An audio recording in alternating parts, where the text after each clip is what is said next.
একটা গ্রামে হরেকৃষ্ণ নামে এক কৃষক থাকত। তার ছিল দুটি দুধাল গাই। গ্রামের মানুষ তার গরুর দুধ খুব পছন্দ করত, কারণ গাইগুলো ছিল খুবই সুস্থ আর দুধও ছিল ঘন। কিন্তু গ্রামের পাশের এক চোর দল ঠিক করল তারা কৃষকের গরু চুরি করবে। এক গভীর রাতে সবাই যখন ঘুমে, তখন চোরেরা নিঃশব্দে কৃষকের গোয়াল ঘরে ঢুকল। তারা গরুর দড়ি খুলে চুপি চুপি নিয়ে যেতে লাগল। কিন্তু হঠাৎ একটা গরু জোরে হাম্বা করে ডাকতে শুরু করল। সেই ডাক শুনে কৃষক ঘুম ভেঙে উঠে গেল। কৃষক হাতে লাঠি নিয়ে দৌড়ে বেরোল। পাশের প্রতিবেশীরাও আওয়াজ শুনে লণ্ঠন হাতে বের হয়ে এলো। সবাই মিলে চোরদের ঘেরাও করে ফেলল। চোরেরা পালাতে চেষ্টা করল, কিন্তু গ্রামের লোকজন তাদের ধরে ফেলল।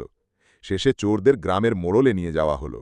গ্রাম প্রধান চোরদের শাস্তি দিলেন, তাদের গরু ফেরত দিতে হলো এবং গ্রামের মানুষের সামনে ক্ষমা চাইতে হলো। কৃষক আবার তার প্রিয় গাই গরুগুলো ফিরে পেল। সেদিন থেকে গ্রামে নিয়ম হলো, সবাই রাতের বেলা পালা করে পাহারা দেবে, যাতে আর কখনো গরু বা অন্য কিছু চুরি না হয়।